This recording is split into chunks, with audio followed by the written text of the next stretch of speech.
This week on Business Brief, how fluctuations in tariff policies are impacting Missouri's manufacturing industry. Then, a look at the factors causing electricity bills to increase nationwide and how that's affecting consumers.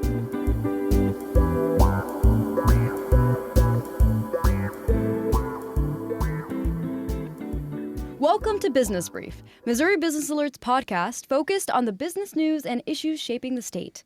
My name is Juliana Mejia, and I am joined by my co-host, Trevor Grandin. Trevor, how are you doing this week? I'm doing pretty good. I will have to say I am especially excited for this weekend, though. Oh, what's happening this weekend? So, obviously, daylight savings time is this weekend, this Sunday, and I am very ready for the sun to start setting after 7 p.m. Do not care if we lose an hour of sleep. I just want a little bit more time for my activities, maybe a walk every now and then, a stroll. That would be nice. Oh yeah, that would be so nice. Well, before we lose any more time, let's get started on this week's headlines. A federal judge in New York ruled companies that paid tariffs struck down by last month's U.S. Supreme Court ruling can receive refunds. The Supreme Court declared the tariffs instituted by President Donald Trump under the 1977 International Emergency Economic Powers Act were unconstitutional. The U.S. Customs and Borders Protection Agency is now responsible for developing refund processes, though experts expect the Trump administration to appeal the decision. The federal government could owe up to $175 billion in refunds. A Missouri House committee advanced a plan to eliminate the state income tax. Some lawmakers are hoping to place a constitutional amendment on the ballot asking voters if they want to increase sales taxes to compensate for slashing income taxes.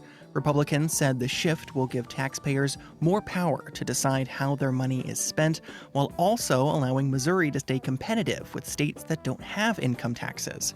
Democrats argued that expanding sales taxes in lieu of income taxes will disproportionately hurt low-income Missourians and move the state into fiscally unsound territory. Public transportation providers across Missouri are preparing for proposed budget cuts, which would cut a large chunk of the remaining state general revenue funding for transit programs. Governor Mike Kehoe proposed eliminating $5 million in general revenue funding for public transit. If approved, the cut would leave just $1.7 million in state transportation funds to be divided among 30 transit providers statewide. To combat the expected cut, providers are reducing ride frequency, routes, and operator bases, with some providers having to potentially let operators go. Data centers have invested $1.8 billion into Missouri, but the tax breaks incentivizing those investments have cost the state at least $77 million in foregone taxes. That's according to Missouri Department of Development data. At least 5 data center proposals are before St. Louis officials, and nearly half a dozen more have been proposed elsewhere in the state. Missouri's tax break incentive program is popular with in-progress data centers. Companies that expand data centers can receive a 10-year break on state and local sales and utility taxes, while newly built data centers receive a 15-year tax exemption.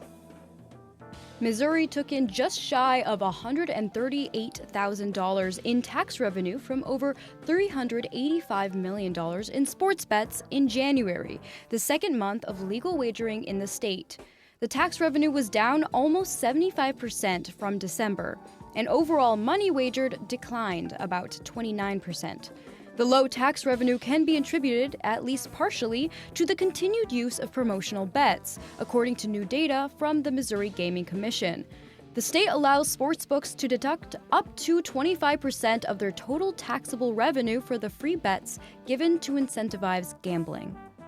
There were about 306,800 employees affected by major work stoppages in 2025, according to a report from the U.S. Bureau of Labor Statistics. Now, major work stoppages occur when more than 1,000 idled employees are out of work for at least one shift during the typical Monday through Friday work week, excluding holidays.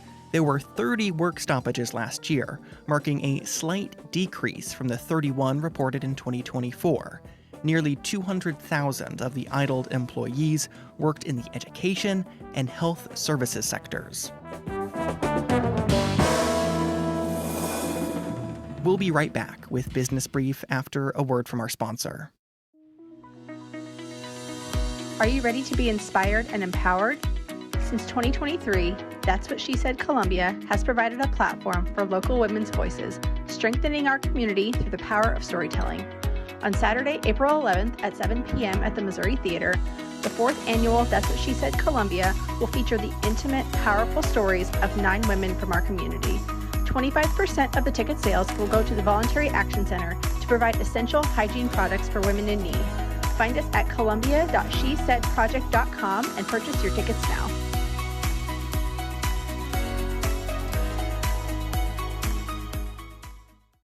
Welcome back to Business Brief. Our first story takes a look at the impact that the ever-changing tariff landscape has on the manufacturing industry.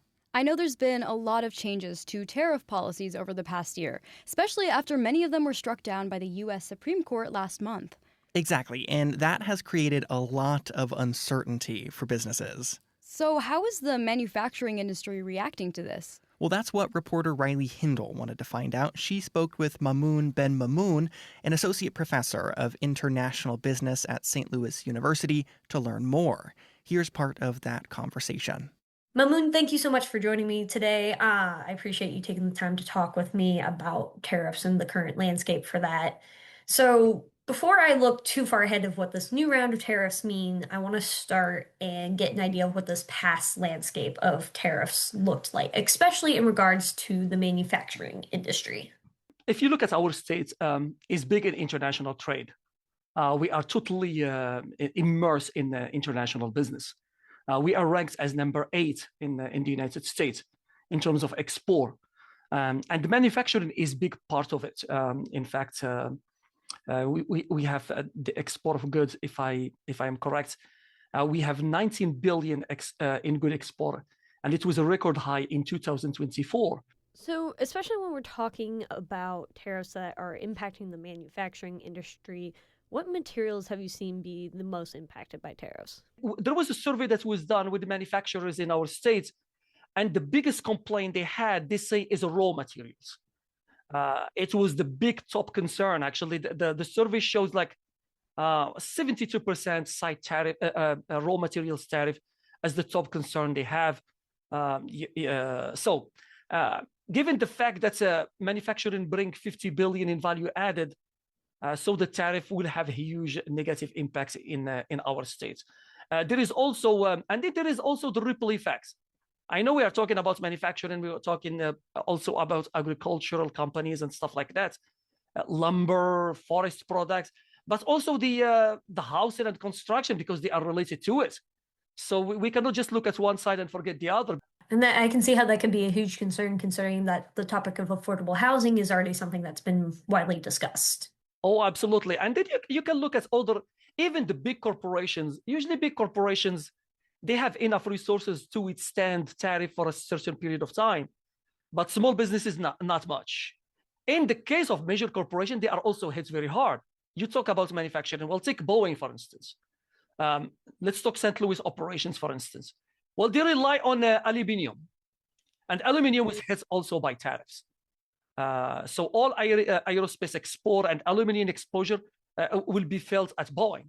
You have Bunge, for example, the global grain export will be impacted. It's farming. You have Emerson Electric, which rely on a huge global supply chain and industrial manufacturing that also was impacted.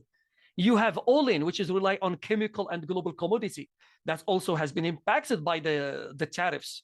You have Anheuser-Busch rely on aluminum, which are also aluminum inputs has been hit by tariffs. So from aerospace to agriculture to advanced manufacturing, the largest employer in the States will be impacted. With a new set of rules dictating these tariffs, what changes are we seeing there? Not much. I've seen a lot of commentators probably disagree with my statements, but I don't see much. And here is the reason. The Supreme Court just adjusted the legal aspects of these tariffs, but it didn't stop the Trump administration from issuing tariffs. the Trump administration has already found a way to still continue its tariff policies, and there is a chance they're going to increase it by 15%. You know, when you talk to businesses, I mean, their big concern is not necessarily the tariff per se, is the stability of our trade policies. The Trump administration has been shifting its trade policy, sometimes per weeks, not even months. So you don't know what's coming next your way. So it's so unpredictable. It's bringing a lot of uncertainty to a lot of corporations. And you know, it's going to be extremely hard for any corporation, big or small, to make a long-term, planning when you don't know what will be the next trade policy. In fact, what happened with the Supreme Court, although it sent a positive signal, it still at the same time add also other confusion. What do you foresee them facing in the coming year with this new round of tariffs? I mean, now what's going to happen is just the decision by the Supreme Court has just a little bit put some restraint on the tariff issued. And as I say, this is a really global news for our trading partners. But honestly, it's also good news for us here in the States, because as I say earlier, our big market is the North American market. And I am not paying, as I say earlier as well, I am not paying attention necessarily what tariffs we are using right now, is what's going to happen with the negotiation between Canada, US and Mexico at the review of the USMCA. That one is, for me, is much more important to our state. Thank you so much for taking the time. My pleasure. My pleasure.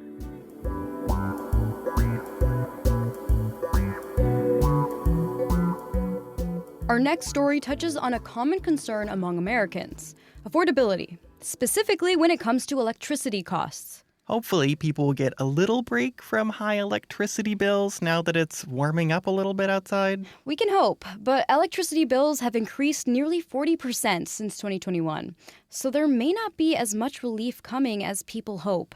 Jenna Roche-Slice, a reporter with our partner newsroom KBIA, spoke with energy and climate policy experts to find out what's causing prices to rise. Here's that story. Extreme weather, rising fuel prices, and costly repairs to an aging energy grid. That trifecta is causing electricity bills to creep up nationwide. We are experiencing an electricity affordability crisis where 80 million Americans, or 1 in 3 households, are unable to pay or struggling to pay their utility bills. Charles Hua is founder and executive director of Powerlines, a national energy consumer education nonprofit. He says increasing electricity demand from AI data centers could compound the challenges facing the grid. And it's getting political. The issue of rising utility bills started as an energy story in most of 2025 until it very quickly became a consumer and economic story come summer. And then in the fall, it really quickly became a national political story. Hua says electricity prices are now the fastest drivers of inflation. Put another way, so electricity is the new eggs. The amount corporate utilities are able to charge their customers for energy is approved by regulators in each state. And in the past few years, the requests coming across their desks have been getting bigger and bigger. According to Powerline's analysis, across the country, investor-owned utilities asked regulators for nearly $31 billion in price hikes last year. That's more than double the $15 billion requested in 2024. In the Midwest, Hua says corporate utilities asked to raise prices by a collective $3 billion, with approximately $1.5 billion approved thus far. Center on Budget and Policy Priorities state climate researcher Rachel Jacobson says the people who have power to rein in utility bills are those working in state capitals. Ultimately, state legislatures also have the ability to direct their public utility commissions to do certain things. Jacobson recommends lawmakers make affordability not just a priority, but a metric state utility regulators hold energy companies accountable to. So much of what influences energy affordability is the decisions that are made by utility companies, and those decisions are governed by public utility commissions at the state level. Jacobson's colleague and climate policy analyst Michaela Tahoe says rising utility costs often pair with tough choices for low-income families. We're seeing households who are having to choose, should I put food on the table or should I turn on the AC to avoid getting a heat stroke in my house? Data from the U.S. Department of Energy shows that in Missouri, households below the federal poverty level are spending, on average, 22% of their income on energy bills. To reduce the immediate harm rising costs can cause customers, Jacobson and Tahoe say state legislatures could expand bill assistance programs. Charles Hua with Powerline says, given the compounding issues leading to higher electricity bills, there's only so much the average customer can do. Of course, it's helpful to, turn off your lights, but at a certain point, a lot of folks have tried that, and that's not leading to lower utility bills because the forces that are driving up utility bills are much more systemic in nature. And now, Missouri lawmakers are proposing significant changes to those systemic forces in the utility industry. For KBIA News, I'm Jana Rose Schleiss.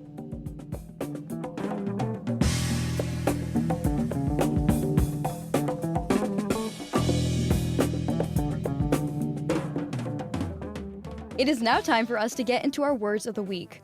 Trevor, what's your word this week? So my word is ice cream. Yum, I could really go for some mint chocolate chip right about now. But what about ice cream? So Clementine's, an ice cream shop based in St. Louis, is planning to open 3 new stores in Missouri. There'll be 2 in Kansas City and 1 in Columbia. The creamery already has 11 other locations with more than 260 total employees. Ooh, I can't wait. There is more. Clementine's is also partnering with the grocery store Schnucks, another St. Louis-based company, and Schnucks will sell Clementine's ice cream in 30 locations. The move into grocery stores is a first for the ice cream shop and marks an expansion beyond its traditional shops. That's all I've got this week. What is your word, Juliana? My word is angel. So are we talking about 2 wings and a halo, or are we talking about the cake? Neither. I mean angel investments. Angel investors are individuals who look to finance or provide capital to startup companies. Proposed state legislation would allow these investors to claim tax credits for making investments in qualified Missouri businesses. Okay, so why would lawmakers want to do that? Well, the bill's sponsor said he thinks Missouri is losing business opportunities to other states that already have similar tax credits in place. Also, a 2024 report from MoSource Link found that startups generated 81% of all new jobs in Missouri from 2019 to 2023. This means incentivizing these investments could also strengthen the state's labor market. Okay, so I could see how it would benefit the state and the investors, but how does this help actual startups? Well, for many startups, getting that initial capital to get their business going is often the biggest struggle. One founder said that their business would not have been as successful without the help of angel investors. And if this bill can incentivize more investments in burgeoning businesses, it's a win for all parties involved. For our closing thought, here's Mamoun Ben Mamoun, speaking to the impacts that tariff uncertainty has had on the ability of manufacturing companies to plan for the future. When it's so unpredictable, that's the problem. It's not the tariff itself. If you tell companies, okay, for the next 10 years, we're going to be issuing 10% tariffs. Well, corporation, they're going to work accordingly. They're going to adjust their supply chain. They're going to understand which market they are investing on, how much investment they're going to do in the US. So all these decisions, at least you're going to have enough time to adjust to that. The problem from just this year in 2025, there have been so much changes in tariff policies, and that's totally bad news for the market.